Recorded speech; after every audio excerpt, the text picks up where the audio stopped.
prochaine.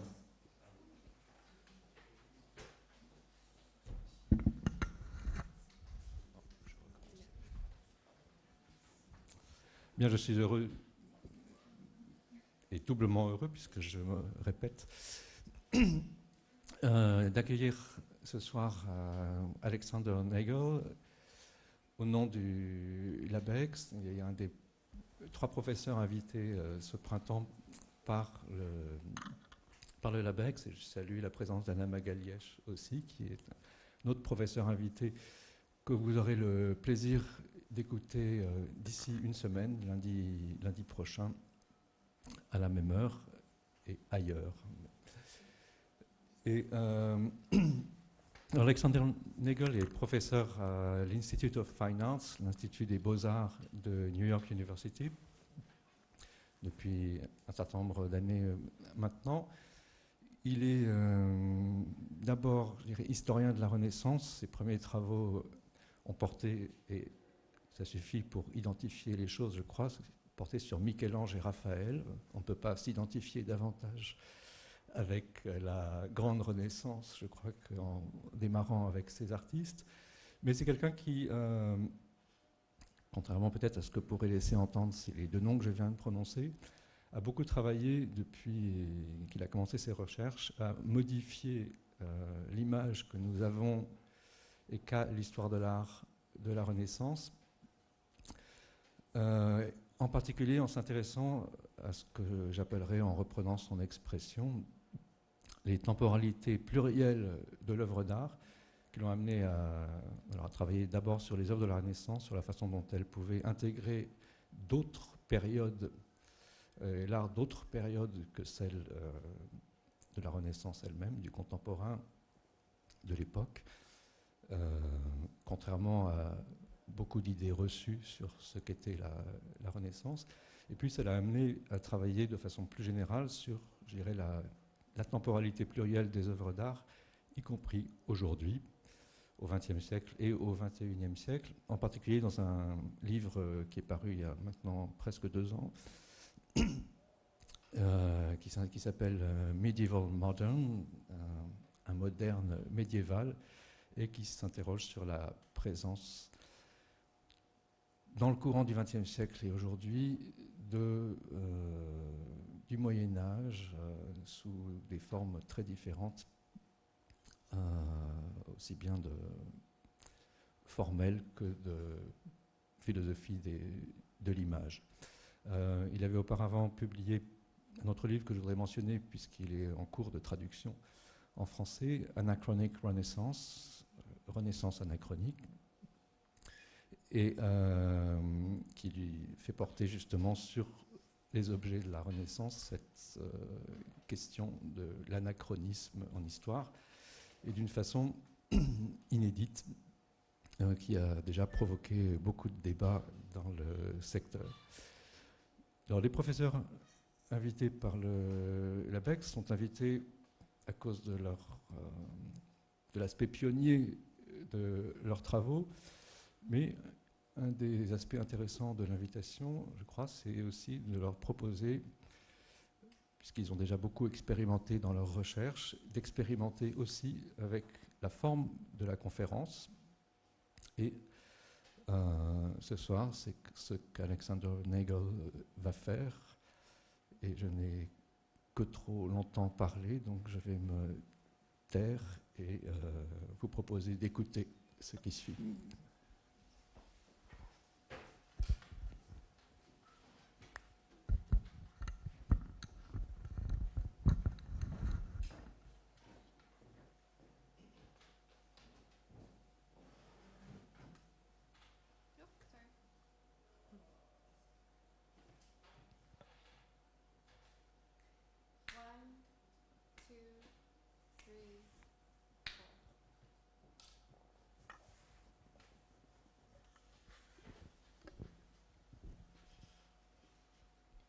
Ce retable est une œuvre en mouvement, entièrement animée. Aux alentours de 1300, c'était un véritable ébranlement de créer un tel mouvement dans un retable. Il est habité par des courants d'énergie et d'information inédits. La partie principale du panneau est occupée par un sujet narratif, Saint François recevant les stigmates, tandis que la prédelle contient d'autres scènes de la vie de Saint François. Le format, un rectangle qui se termine en pointe vers le haut, existait déjà depuis 2 générations. Et jusque-là, il avait été utilisé principalement pour des figures debout. Des figures debout, dans des compositions symétriques. Au lieu des habituelles verticales et horizontales, le panneau de Giotto au Louvre est un jeu permanent de diagonales. La scène entière semble inclinée. Un parallélogramme décentré répondant à l'oblique du pignon.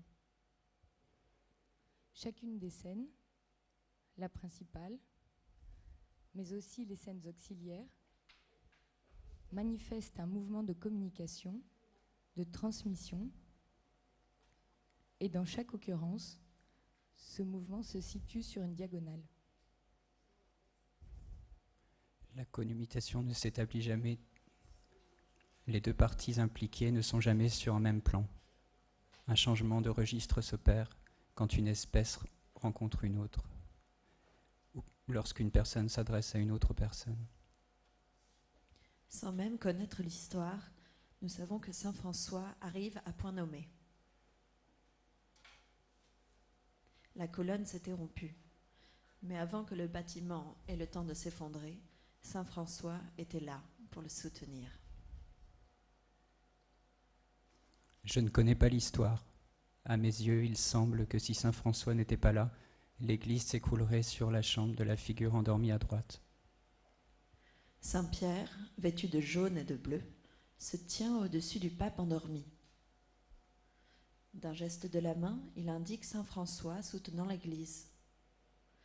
Le pape le voit dans son rêve.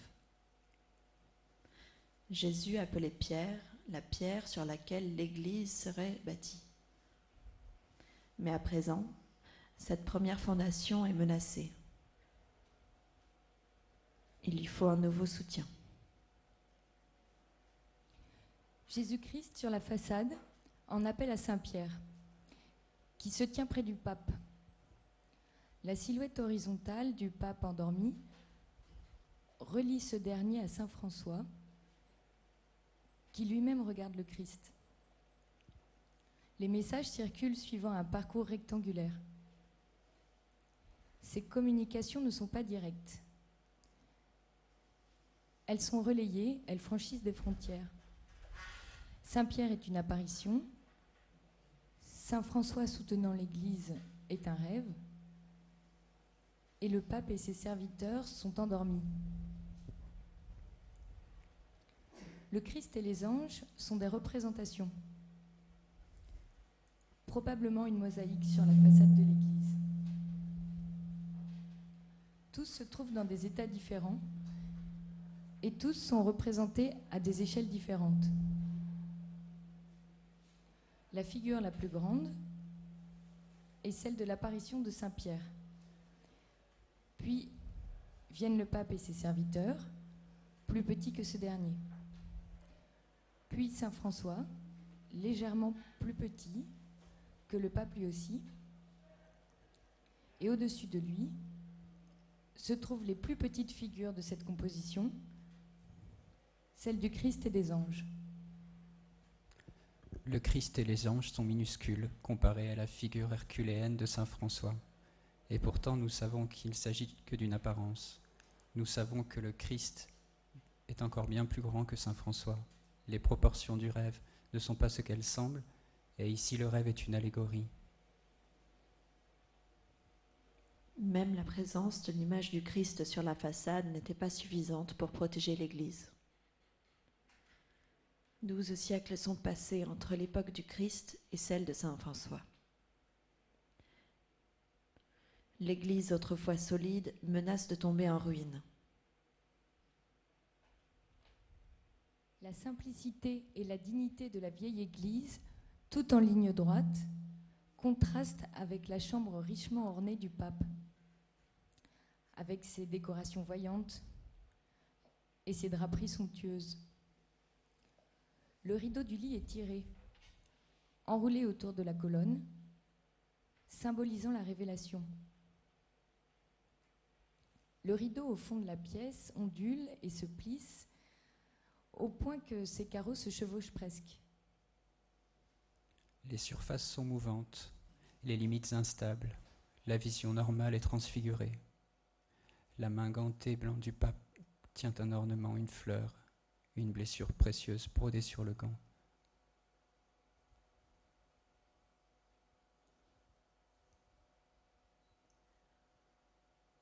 Convaincu par son rêve que saint François n'est pas un hérétique mais un serviteur de l'Église, le pape approuve l'ordre des franciscains.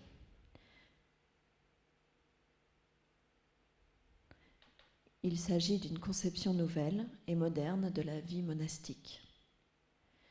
Une conception du XIIIe siècle. Un ordre monastique urbain qui prêchera à une population urbaine. Un monachisme des rues. 12 franciscains sont agenouillés devant le pape. 12 nouveaux apôtres qui prêcheront le message du Christ à une Europe urbaine naissante. Les tensions persistent. Les franciscains sont dans le même bâtiment que le pape, mais ils forment un corps séparé. Ils sont agenouillés sur le pavé, et un fort contraste s'établit entre leur inconfort et le pape, les cardinaux, leurs secrétaires, dans leurs riches robes, assis sur l'estrade. Le groupe de franciscains forme une masse brune et compacte, mais en réalité ce sont tous des individus.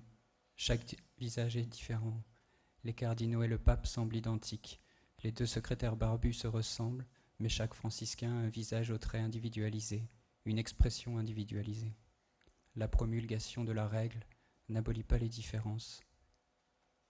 Les scènes suivantes sont consacrées aux scènes aux oiseaux et à la réception des stigmates, des événements inédits. La règle n'avait pas prescrit de telles choses. Mes sœurs les oiseaux, vous êtes très redevables à Dieu votre Créateur, et toujours et en tout lieu vous devez le louer, parce qu'il vous a donné un double et triple vêtement. Ensuite, il vous a donné la liberté de voler de tous les côtés. Et aussi, il réserva votre semence dans l'arche de Noé, afin que votre espèce ne vînt à s'évanouir dans le monde. Les oiseaux sont deux par deux, comme dans l'arche de Noé. Seul le coq semble solitaire. Saint François est accompagné d'un franciscain, un témoin qui le communiquera aux autres. On le reconnaît aisément. C'est l'homme au visage rond, agenouillé derrière Saint François dans la scène précédente. Les oiseaux se posent sur le sol pour écouter, alors que leur mouvement naturel est de voler. Ils se rassemblent à ses pieds, inversant l'ordre naturel. Même l'arbre s'incline pour l'écouter. La communication s'opère à travers toutes les catégories de la nomenclature, humaine, animale, végétale. Quelle langue entendent les oiseaux et l'arbre ?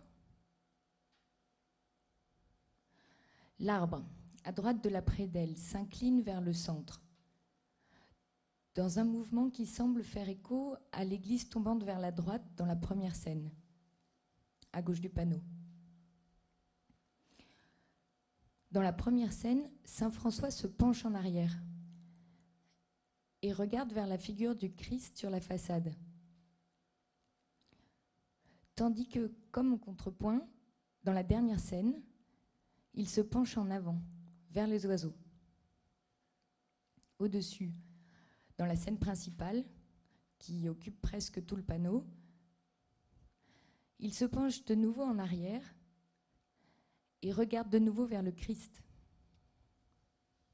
6 ailes de séraphin transportent le Christ à travers le temps et l'espace. Les lignes qui émanent des plaies du Christ rejoignent les pieds, les mains, le flanc de saint François, imprimant des plaies dans sa chair. le miracle se produit en plein air, face à face. Les églises sont vides. Dans l'une d'elles, on aperçoit le bout d'un crucifix. Cet objet est le moyen employé habituellement pour se rapprocher du Christ. Mais ici, nous sommes au-delà de ces médiations. Aucune institution, aucune représentation n'est nécessaire. Les lignes relient la main droite du Christ à la main de saint François qui lui fait face, sa main gauche. Il s'agit d'un face-à-face plutôt que d'une relation de représentation. Saint François ne ressemble pas simplement au Christ, il est devenu la surface sur laquelle ce dernier s'inscrit, une image inversée. La relation est directe, mais la différence persiste. L'ornement dans la paume est maintenant une plaie véritable et saignante. Au-dessous, le pape approuve la règle.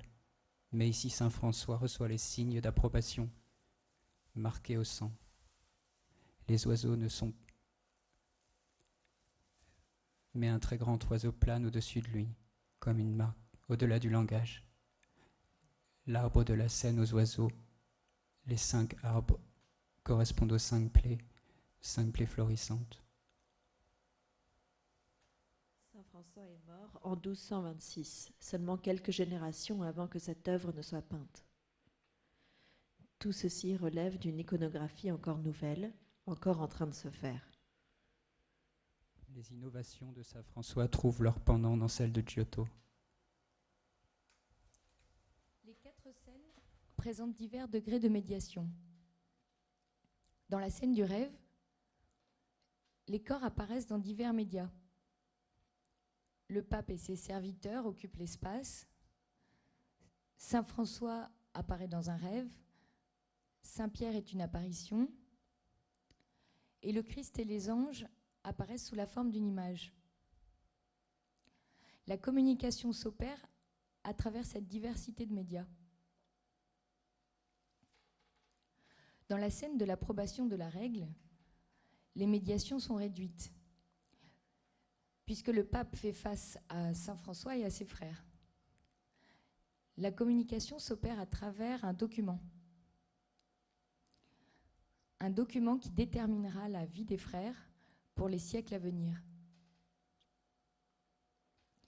Dans la scène du sermon aux oiseaux, la distance entre les espèces est plus grande, mais la communication est plus directe. Enfin, dans la scène principale, le langage disparaît et il laisse place à des lignes de force entre les corps. Sa méditation sur la passion a produit quelque chose qui dépasse l'entendement. Une reproduction physique de la passion sur le corps de saint François.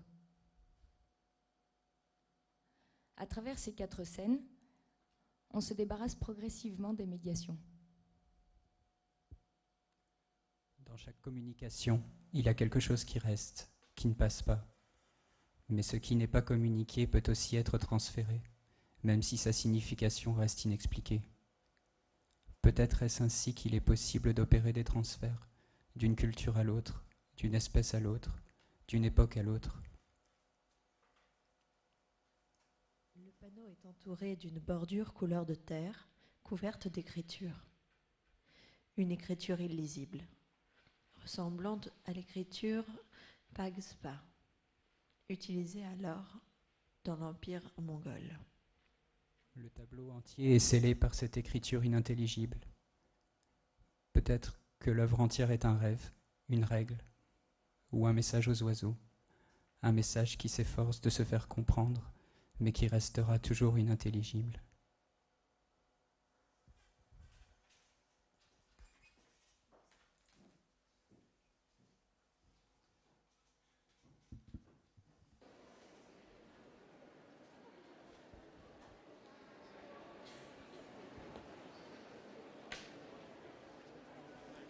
Au Louvre, Dans la même salle que le Saint-François de Giotto se trouve l'énorme Maestà aux anges de Cimabue. À une décennie d'écart, les deux tableaux furent créés pour la même église, San Francesco, à Pise.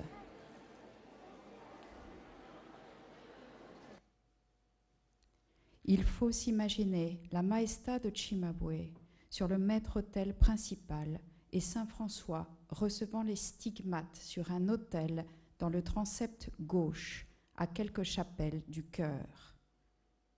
Contrairement à ce qui se passe d'habitude, la lumière dans le tableau de Giotto vient de la droite, c'est-à-dire du maître-autel et de la fenêtre de l'abside, où se trouvait le panneau de Cimabue. Saint François est tourné vers le Christ et lève les yeux dans sa direction, qui est aussi celle de la Maestà. Imaginez à présent les deux énormes panneaux transportés d'Italie en France par les armées napoléoniennes à leur retour. Ils sont entrés au Louvre en 1813 et y demeurent depuis. Ils inaugurent dans l'organisation des galeries le renouveau de la peinture occidentale.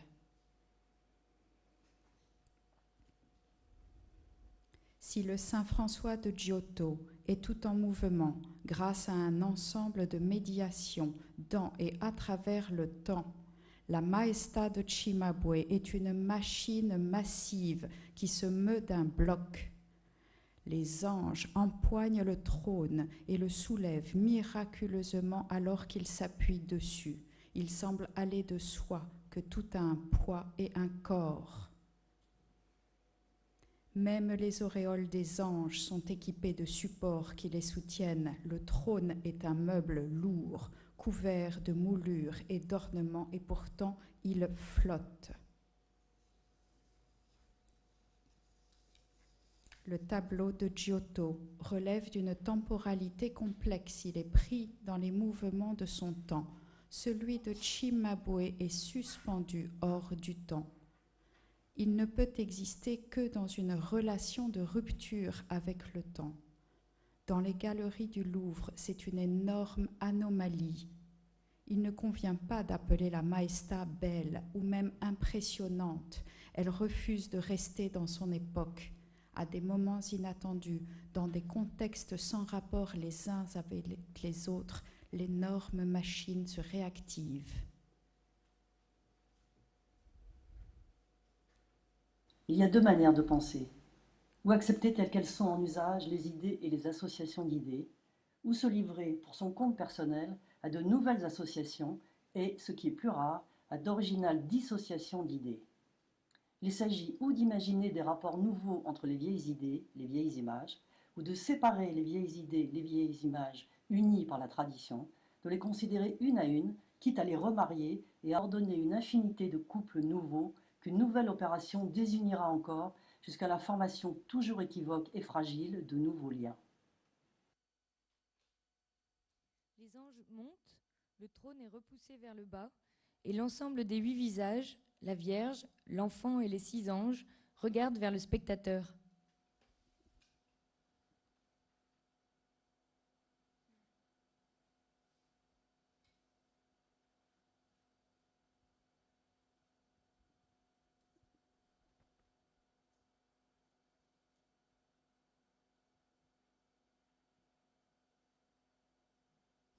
Entre Jarry et Breton, il y avait le poète et critique d'art Guillaume Apollinaire.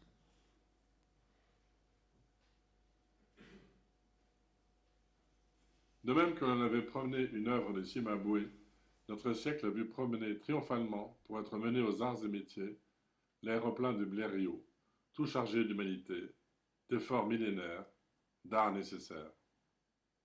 Il sera peut-être réservé à un artiste, aussi dégagé de préoccupations esthétiques, aussi préoccupé d'énergie que Marcel Duchamp, de réconcilier l'art et le peuple. L'épisode de la procession du tableau de Cimabue était bien connu. Ce tableau de Frederick Leighton à la National Gallery de Londres montre la procession célébrant son transfert depuis son atelier jusqu'à l'église Santa Maria Novella, telle que Vasari l'a racontée. On peut voir Cimabue et son jeune élève Giotto marchant main dans la main, précédant le retable, sous le regard de Dante, peint de dos à droite du tableau. Là où Leighton nous donne à voir une reconstitution historique, Apollinaire nous offre une conjonction moderniste improbable. Le retable est l'aéroplane de son époque. L'aéroplane est le nouveau retable. Pendant l'été 1909, Louis Blériot réussit à traverser la Manche à bord d'un avion qu'il avait dessiné lui-même, et son atterrissage réussi à Douvres causa une réaction frénétique dans les médias. En septembre, l'avion, très abîmé lors de l'atterrissage mais réparé et transporté en France, fut exhibé dans les rues de Paris et installé au Conservatoire national des arts et métiers, où il se trouve encore aujourd'hui. L'œuvre de Cimabue qu'Apollinaire connaissait le mieux était celle du Louvre. Je vous rappelle que la comparaison que fait Apollinaire entre Cimabue et Blériot vient en conclusion de son essai sur Duchamp dans les peintres cubistes. Il semble qu'Apollinaire savait très bien dans quelle direction les intérêts de Duchamp étaient en train de s'orienter lors de ce tournant 1912-1913, en particulier qu'il s'éloignait définitivement de la peinture. Au moment même où Apollinaire écrivait cet essai, Duchamp emmena ses amis Fernand Léger et Constantin Brancusi au Salon de l'aéronautique de Paris de 1912. Là, Duchamp montra du doigt une hélice d'avion et déclara « La peinture est morte. Qui pourra faire mieux que cette hélice? Dis-moi, tu en serais capable, toi ?»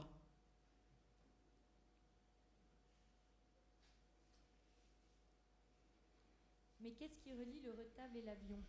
Les anges, dotés d'ailes séraphiques bleues et d'ailes chérubiniques rouges, tiennent un trône qui ne repose plus vraiment sur terre, mais est suspendu, lévitant en dépit de sa masse. Il n'y a ni paysage, ni ciel. Il n'y a que le trône, maintenu en l'air par une machinerie angélique dont les ailes touchent le bord du tableau. En vérité, c'est une erreur de dire que les ailes touchent le bord du tableau ou qu'elles arrivent jusqu'au cadre. Il ne s'agit pas d'une œuvre moderne avec un cadre, mais d'un retable, d'une pièce de charpenterie peinte. La lévitation n'a pas lieu dans le tableau. Le panneau dans son ensemble est une sorte de capsule flottante. Aux yeux d'Apollinaire, il doit avoir ressemblé à une fusée.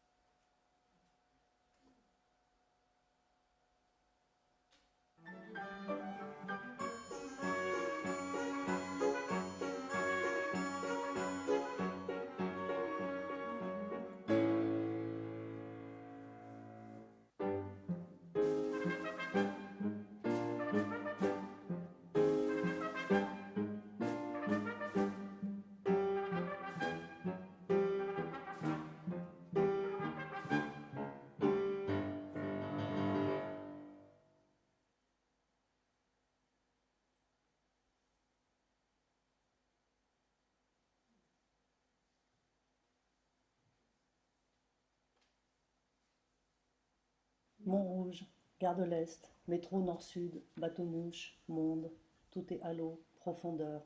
Rue de Bussy, on crie l'intransigeant et Paris Sport. L'aérodrome du ciel est maintenant embrasé, un tableau de Cimabue. Quand par devant les hommes sont longs, noirs, tristes et fument, cheminée d'usine. Ici, les Moulineaux. C'est la ville où Picasso, Braque et Delaunay se rendaient pour regarder les avions décoller et atterrir à cette époque-là. Après son vol illustre, Blériot dit « Le plus beau rêve qui hanta le cœur des hommes depuis Icare est aujourd'hui devenu réalité ». Rien n'indique que Picasso et Braque envisageaient l'aviation d'un point de vue transcendentaliste, mais d'autres, si. Apollinaire, par exemple, ces peintres cubistes, nous l'avons vu, comparaient le retable de Cimabue et l'avion de Blériot.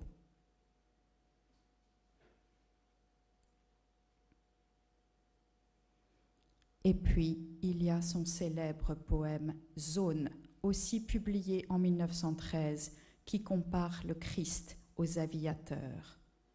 C'est Dieu qui meurt le vendredi et ressuscite le dimanche. C'est le Christ qui monte au ciel mieux que les aviateurs.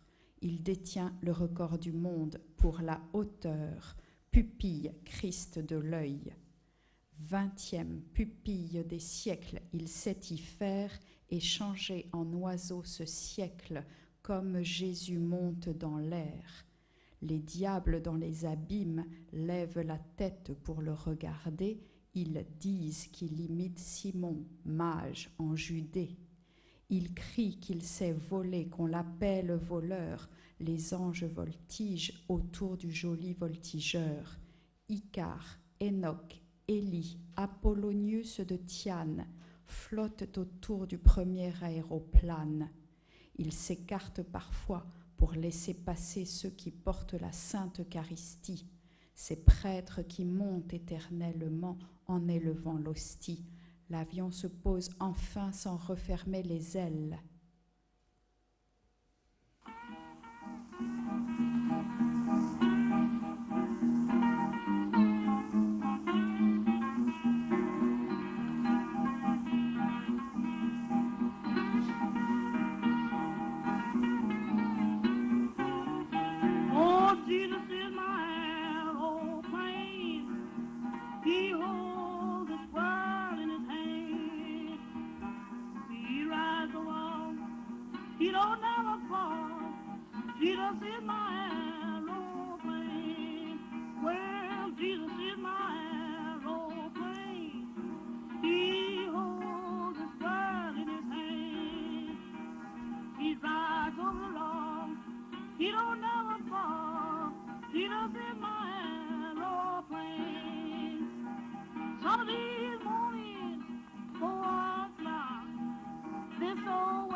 Nous avons un moment pour discuter, poser des questions, faire des remarques et elles peuvent s'adresser à n'importe qui se trouve sur ce petit plateau.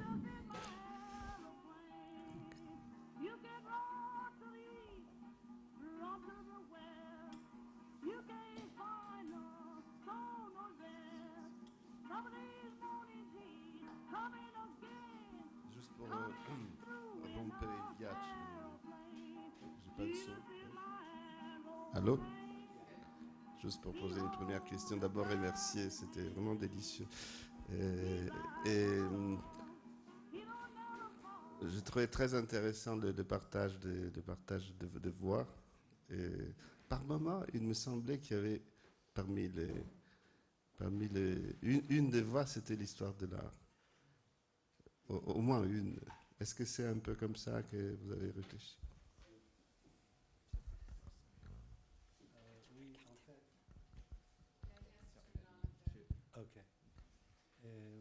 en fait, il y avait 3 voix au commencement. Et je me suis rendu compte, en revisant mes notes sur le tableau, que tous les commentaires, toutes mes notes, se distribuaient en 3 voix, dont l'une était la voix historique, une autre était la voix poétique, et une troisième était la voie structurale, pour ainsi dire. Mais en même temps, ça se voyait clairement que les 3 voix étaient très difficiles de maintenir séparées. Et à la fin, elles ont un peu échangé leur point de vue.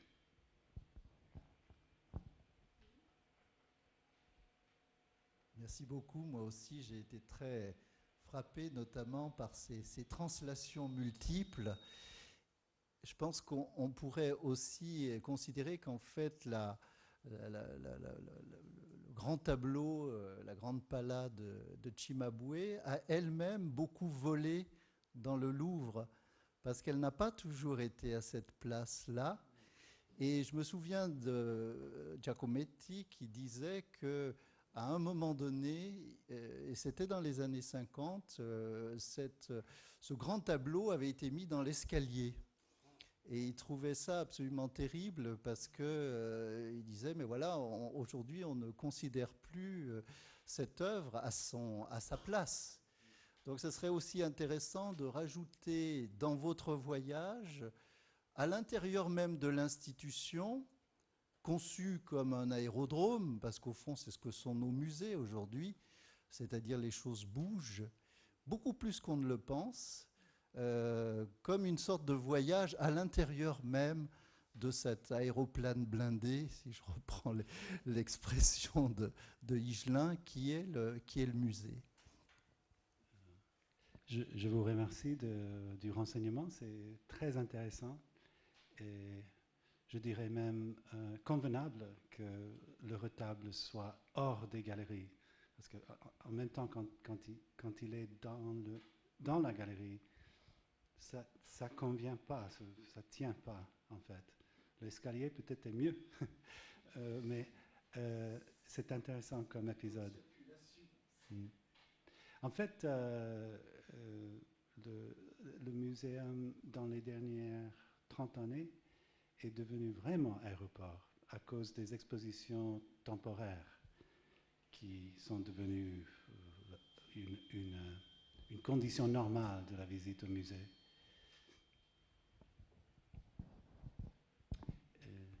S'il y a d'autres questions, vous pouvez aussi poser des questions aux performeurs, si vous voulez.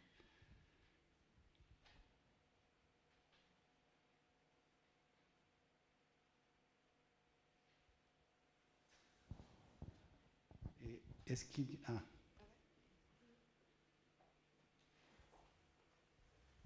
Merci. En fait, je m'interrogeais sur le titre que vous avez choisi de donner à la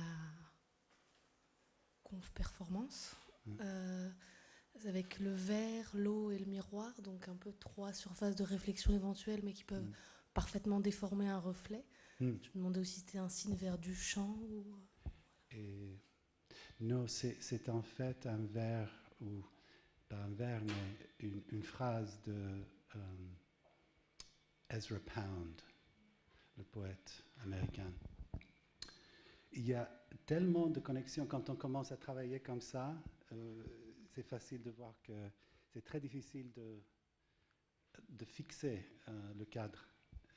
Il y a beaucoup d'autres contextes qui, pour moi, sont très relevants à cette histoire, cette partie de l'histoire que j'ai présentée, que nous avons présentée aujourd'hui.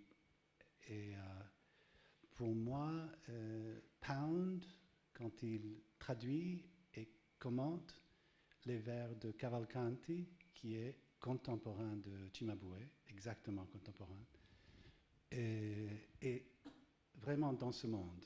Il était aussi très très fan de Duchamp, Pound. Et dans le livre Medieval Modern, j'ai un chapitre sur ce que Pound voyait dans Cavalcanti et surtout pourquoi cette vision de Cavalcanti, des miroirs de l'eau, de la clarté de la vision, qui facilite une communication entre les corps. Il l'appelle une sanité méditerranéenne. Pourquoi cette sanité peut-être retourner maintenant que nous avons l'électricité et d'autres moyens de communiquer entre les corps. C'est Pound un peu qui délire, mais Apollinaire avait ces moments aussi. Et les moments sont pour moi assez analogues. Et alors, peut-être on aurait pu faire une conférence un peu plus longue et introduire Pound, mais je l'ai laissé comme un peu un sous-texte qui n'est pas prononcé, qui n'est prononcé que dans le titre.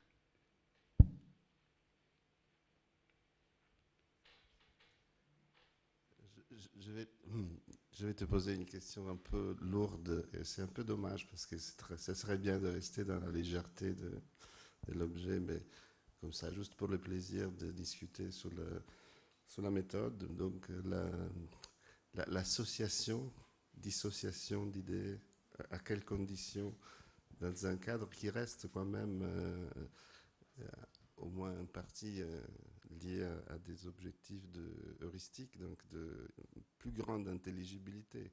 Et je trouve que c'est ce qui se passe ici, c'est-à-dire que l'intelligibilité des œuvres anciennes et des choses modernes est augmentée. Effectivement, à quelles conditions et quelles sont un peu les limites de cet jeu d'association? Je pense que là, les jeux d'association est assis sur des liens qui ont été faits par Apollinaire. C'est-à-dire, c'est pas uniquement toi. C'est ça qui est une garantie d'une certaine manière du fait qu'on puisse adhérer à ce genre de démonstration.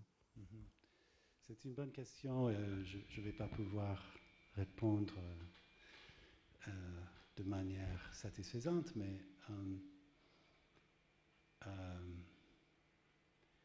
en fait, la deuxième partie qui contient tous ces renvois, je ne sais pas si on peut... Ok. Ce qui contient tous ces renvois, toutes ces citations, les films, les photographies, les citations, semble être un délire. Mais en fait, pour moi, c'est un travail très, très basique, historique, d'étudiant de l'histoire que j'ai essayé de faire quand j'ai commencé à m'intéresser à ces connexions. Ce sont des connexions historiques entre des gens qui se connaissaient et une tentative de mettre en vue, de faire visible une constellation de pensées et de réponses à un tableau de Cimabue qui était bien placé. Mais je trouvais, quand j'ai présenté un peu de diverses manières ce contenu dans des conférences, disons, plus formelles, plus traditionnelles, et les réponses étaient un peu choquées, surtout quand Pound faisait partie du récit. Et ça me surprenait. Je ne pouvais pas m'expliquer pourquoi les gens réagissaient comme ça.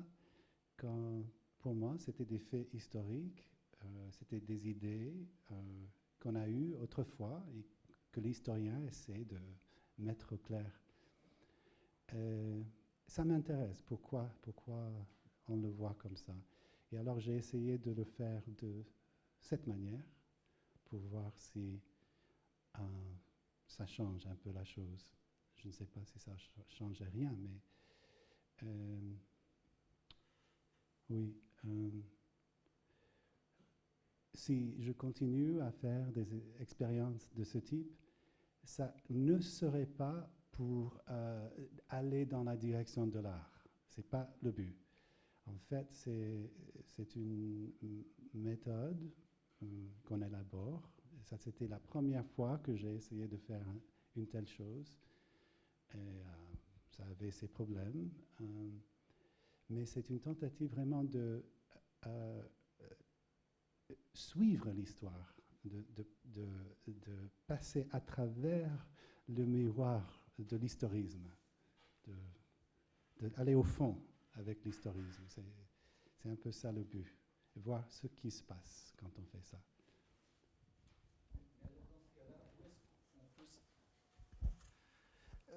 Où est-ce qu'on s'arrête? Parce que justement, je me disais, Cimabue, c'est encore une icône. On peut dire que c'est encore le registre de l'icône. 2 ans plus tard, après la conférence de Apollinaire, il y a le fameux texte de Malevich qui commence par « Camarades aviateurs, j'ai posé je crois c'est pas les oriflammes, c'est les choses des du suprématisme, etc. Donc il y a une référence très claire chez Malevich, qui est en train de développer l'art abstrait, à l'aviation, d'une certaine façon, mais avec l'idée d'un immatériel qui est plutôt renvoyé à l'icône.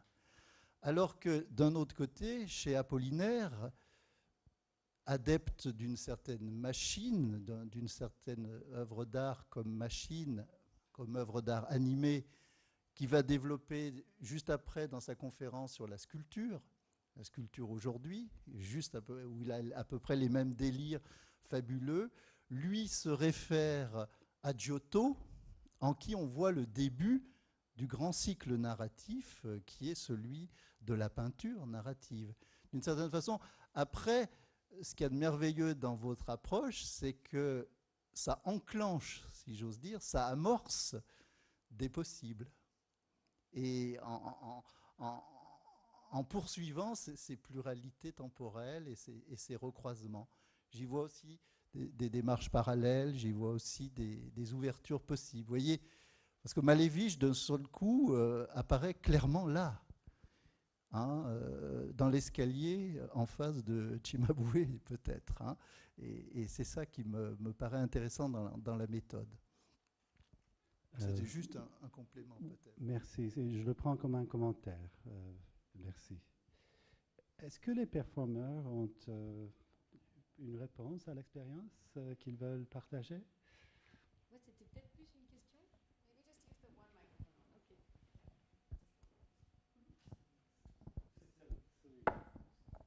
Oui, moi je voulais savoir, mais c'est peut-être plus une question qui s'adresse à Amélia. Pourquoi avoir choisi de justement dissocier par la voix les différents régimes textuels? Qu'est-ce que... Voilà. C'est un peu le texte, alors je vais essayer de répondre. C'était une expérience pour voir comment... Je voulais vraiment savoir comment c'était quand on sépare les voix et les places dans une salle. C'était que ça. Et alors c'était concluant? Oui, en fait, je voudrais un peu écouter ce qu'ils ont pensé, le public. Mais pour moi, je ne sais pas si vous avez su, mais il y avait un aspect un peu étrange dans la delivery, dans la comment dit-on? Delivery? Et c'est parce que les performeurs, dans la première partie, ne lisaient pas.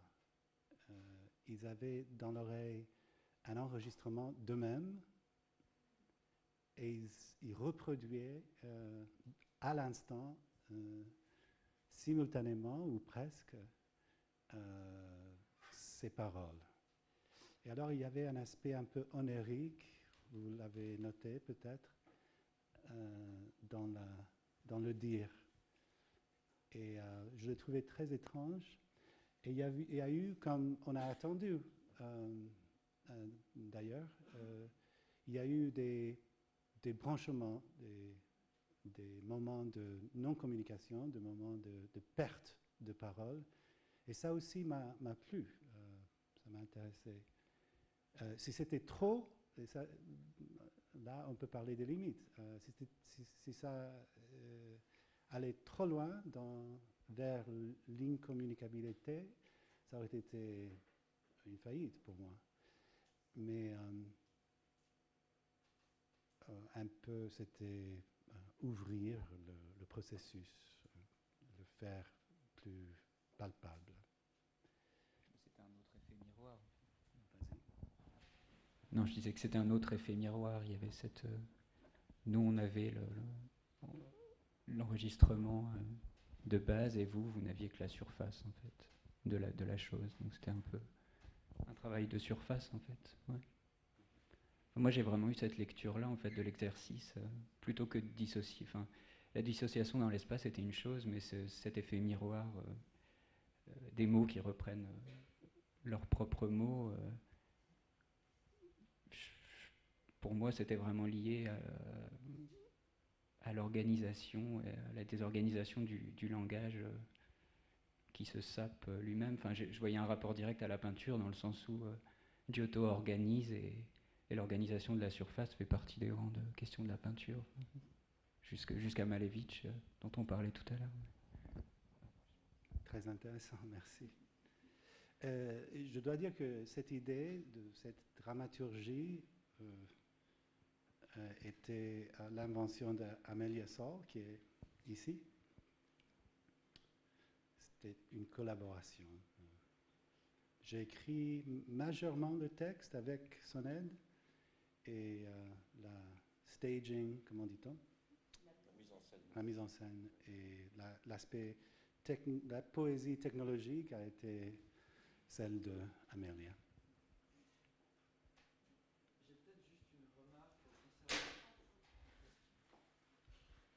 Peut-être juste une remarque concernant l'expérience à l'intérieur et dans le public, dans le contexte de cette salle. Je me posais la question de l'amplification, si c'était réellement nécessaire, parce que quelque part, les performeurs étant placés à des endroits différents de la salle, on casse légèrement ça, en ayant une diffusion qui est frontale.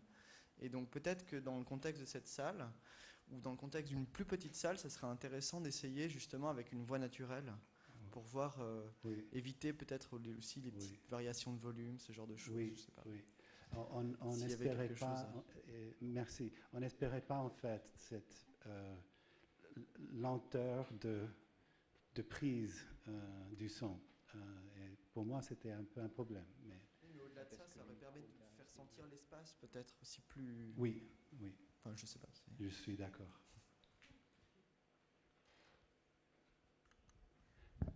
Dans la partie...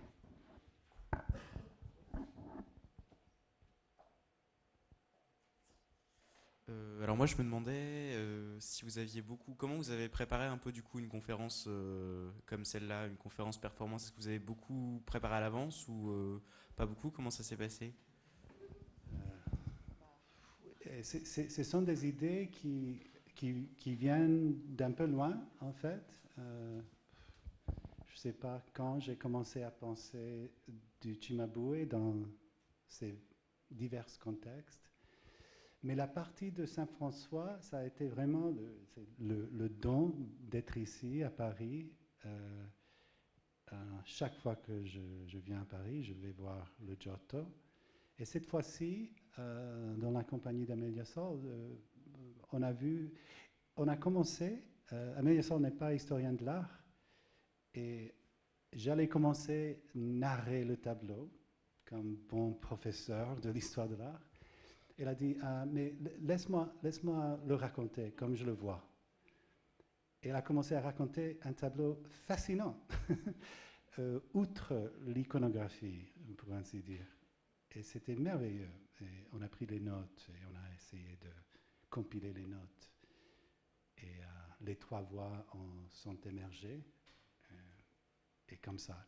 Et puis, pendant l'enregistrement, parce qu'il y a eu enregistrement qui soutenait la performance, on a demandé aux performeurs s'ils voulaient changer un peu le texte. Et Céline Flécheux, pour sa partie, a changé le texte dans divers endroits. Et alors, c'était vraiment une collaboration. Pour moi, et c'était stressant pour moi, je dois dire, parce que je suis en prof, en écrivain, je suis habitué à avoir le contrôle absolu sur mon texte et ma conférence et ma présentation. Et ça a été tout à fait différent, avec un produit différent, très différent, je dirais. Si réussi ou non, vous le décidez, mais totalement différent. Mais pour moi, ce qui est peut-être même plus important que ce qu'on a pu produire, c'est que le processus m'a fait avoir des idées différentes. Des idées sont surgies à cause du processus. Et ça, je ne l'attendais pas tellement comme il a été le cas.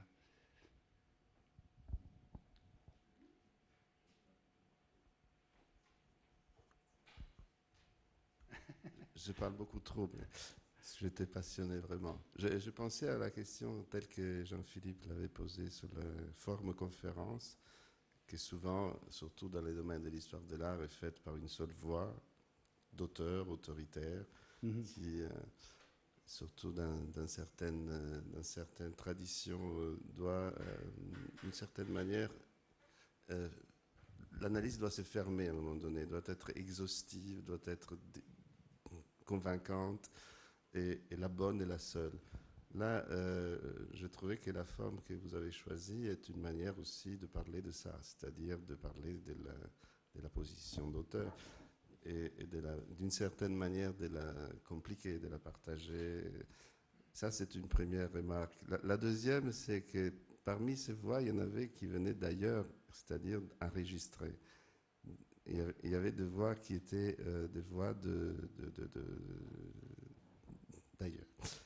Et ça, c'est un élément très important comme une chose qui fait partie de la construction. Et à un moment donné, Saint François parlait. Je ne l'avais pas reconnu. En tout cas, ça, c'est un moment extraordinaire. Et c'est la forme qui le permet, effectivement, et ça m'a beaucoup intéressé. Et on ne peut pas le faire très facilement autrement dans un cours normal. C'est difficile de parler on peut, moi, des fois je le fais. Mais la dernière remarque, c'est une question de stratégie d'attention. Je pense que la conférence, surtout dans certains contextes d'enseignement, dans des contextes d'école d'art par exemple, ici, la conférence est une forme qui est souvent difficile à suivre, et que cette forme-là est une forme d'une certaine manière captivante et se prête d'une certaine manière plus au type d'attention qui se développe aujourd'hui. Je voulais avoir ton avis là-dessus. Oui, en fait, dans un niveau, ce que nous avons fait, cet effort,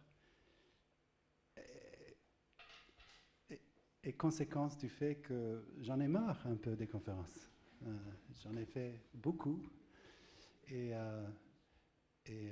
je trouve exactement que la forme de la conférence traditionnelle produit des réponses non productives. Est-ce que le degré de, comment dit-on, une réponse qui veut contraster l'autorité du conférencier. Parfois c'est bien ça, sans aucun doute, mais parfois ça devient un débat d'ego et pas vraiment une discussion sur les idées. Et alors c'était ça un peu. Et alors je me suis dit, pourquoi l'auteur doit être celui qui présente?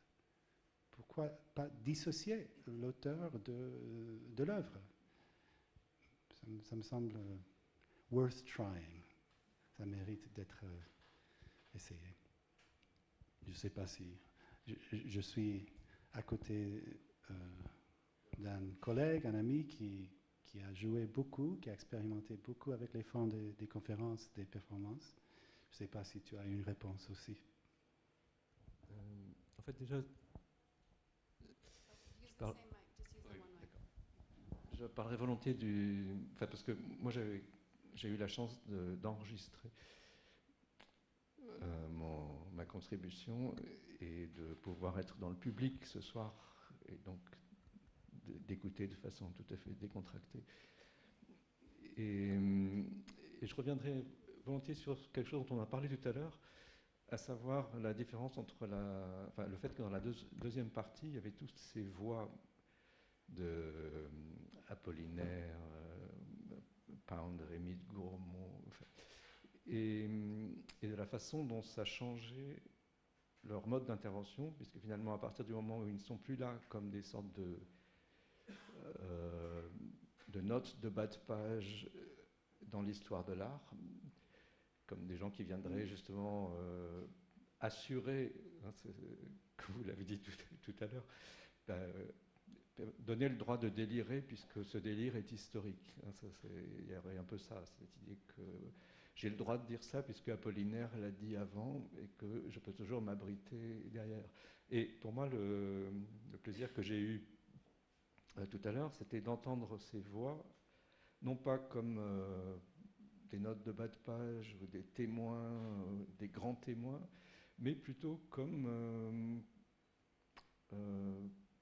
des voix qui avaient le droit, au même titre que l'historien d'art qui a écrit la conférence, à dire quelque chose sans que ça soit contrôlé de façon évidente. Et du coup, une des choses qui m'a beaucoup plu, je pensais à l'expression de Leo Steinberg, The Glorious Company, la compagnie glorieuse. Alors lui, il dit ça à propos des artistes, il parle de peintres, sculpteurs et autres, mais tout d'un coup, il me semblait qu'il y avait une sorte de Glorious Company des gens qui sont du côté de la réception, c'est-à-dire qui regardent les œuvres, qui ne les ont pas faites, au sens qu'ils n'ont pas, je dirais qu'ils les ont pas fabriquées plutôt, qu'ils les ont pas fabriquées, mais qui les font aussi en discutant, en exprimant des pensées sous forme d'essais, mais aussi de poèmes ou de phrases qui nous donnent à penser sans forcément être du registre de l'histoire de l'art. Et là, on ne renonçait pas du tout à l'histoire de l'art. L'histoire de l'art était là et bien là, et d'ailleurs très présente, mais en même temps, elle n'était pas là pour donner un discours de maîtrise sur le reste. Et pour moi, c'était un des plaisirs de cette, en particulier dans la seconde partie, donc de cette abondance de paroles qui étaient soit plus rarement d'ailleurs dites par des voix, qui étaient aussi parfois juste des textes à regarder, mais qui fabriquaient quelque chose qui avait, je dirais, le même statut démocratique que le reste.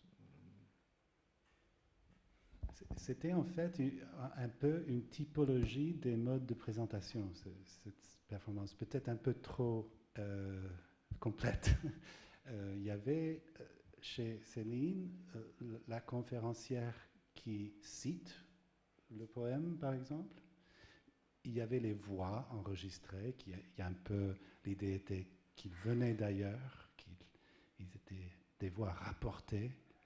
Je voulais un peu peut-être jouer avec l'interférence des temps, de l'espace, mais nous n'avons pas fait. Et il y avait aussi les citations silencieuses, pour ainsi dire, que vous avez vues. J'ai essayé un peu de les présenter de toutes les manières pour voir un peu comment ça allait, comment ça se comparait.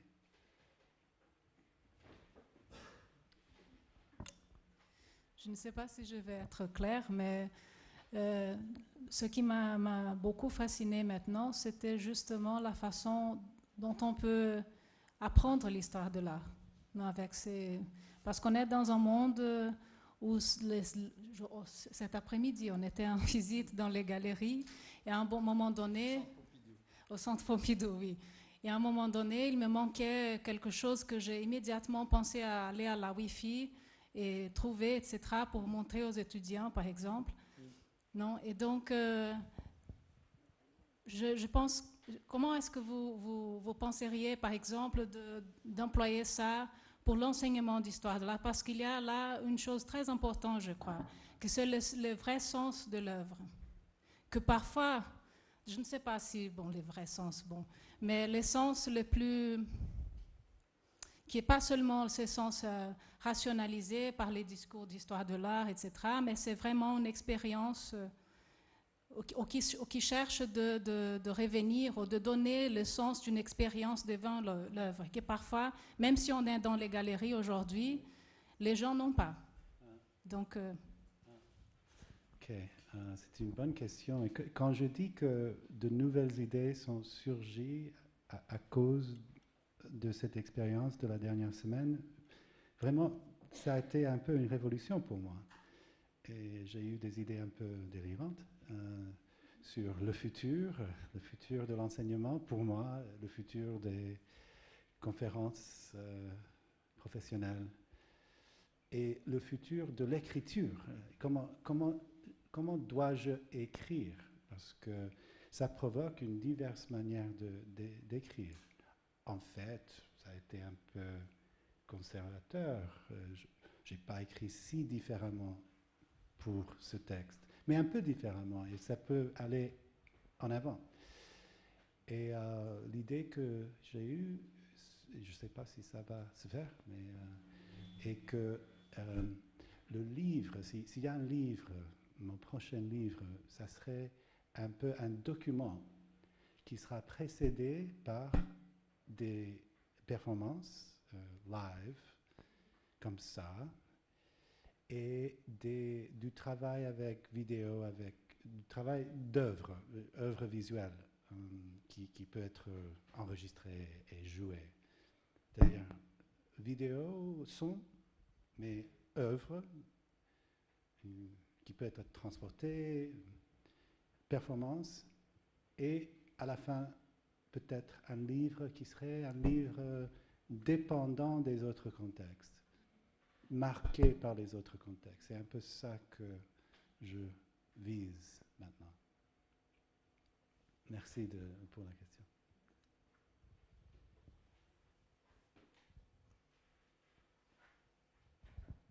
Oui, alors je voulais juste ajouter que ce que j'ai peut-être apprécié le plus, c'est que vous avez évoqué le terme poésie technologique.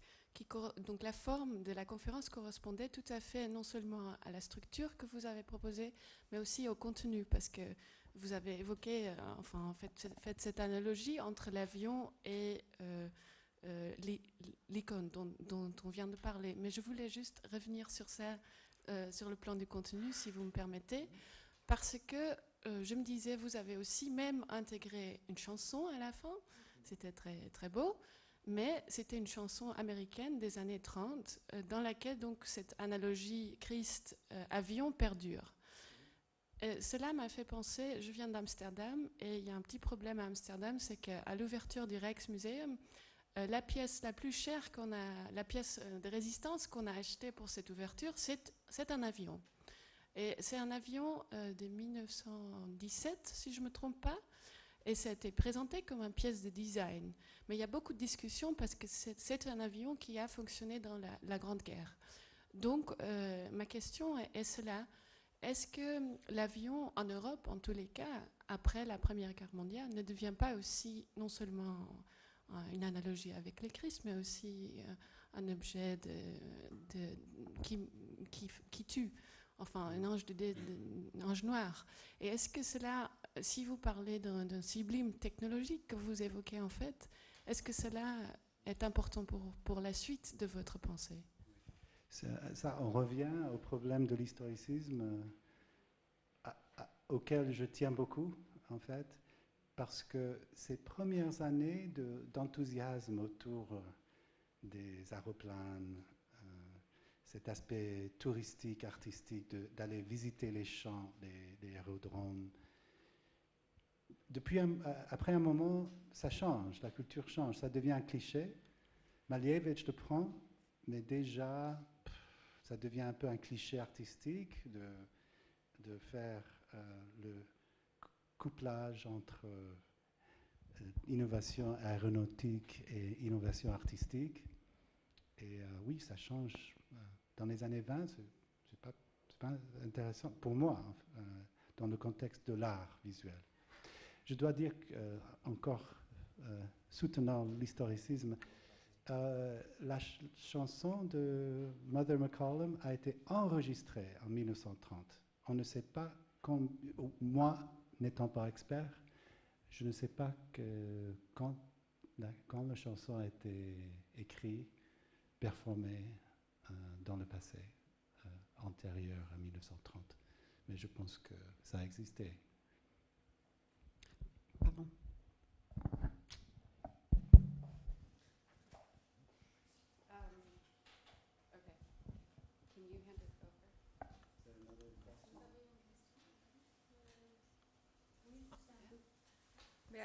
La discussion a évolué, donc moi j'avais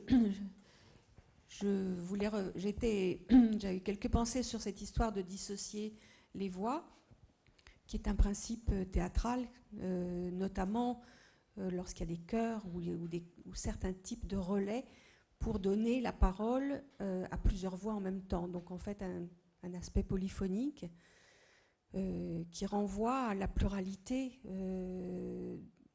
de l'identité ou de la subjectivité, c'est-à-dire comment en fait des idées se côtoient dans le temps et ont des différences. Enfin, c'est voilà, un sentiment polyphonique.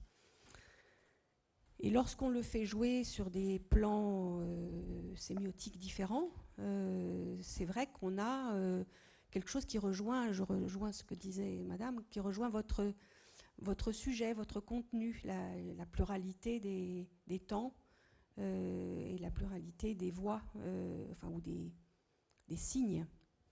Et donc voilà, je voulais juste souligner que, évidemment, le fait de sortir du plan d'une écoute complètement préconstruite et puis de lui donner en fait une profondeur de type théâtral, d'une certaine façon, c'est-à-dire utilisant le plan visuel, le plan sonore et des événements qui sont tissés dramaturgiquement, ouvre effectivement la conférence sur une autre scène, quoi. Merci. Ce qu'on a évité, évidemment, c'était vraiment la performance dramatique. C'est le goût personnel peut-être qui veut éviter ça. Mais quand je dis théâtre au oui, sens contemporain, c'est-à-dire... Oui, je sais. C'est mise en scène de cette manière. Oui, oui, je comprends.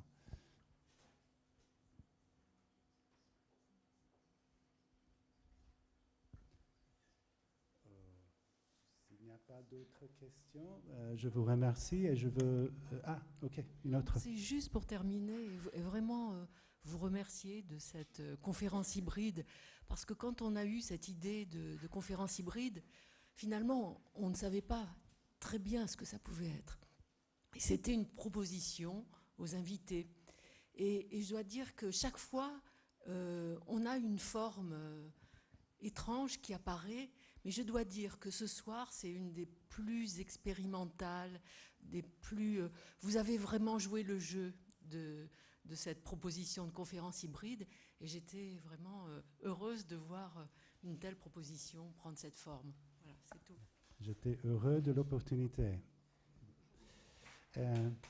Merci.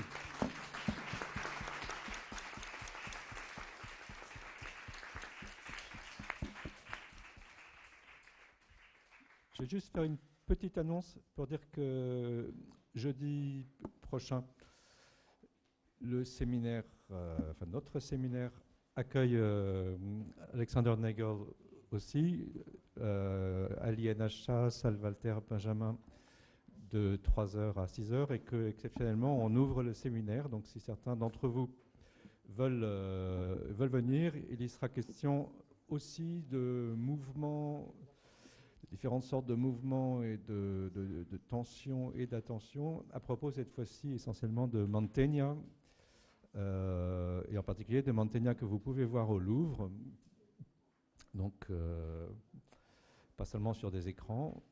Ça sera sans doute dans une forme un peu plus traditionnelle que ce soir, pour des raisons essentiellement de simplicité technologique. Nous espérons que ça sera poétique, mais ça sera une poésie un peu moins technologique, sans doute, qu'aujourd'hui. Donc vous êtes tout à fait invités.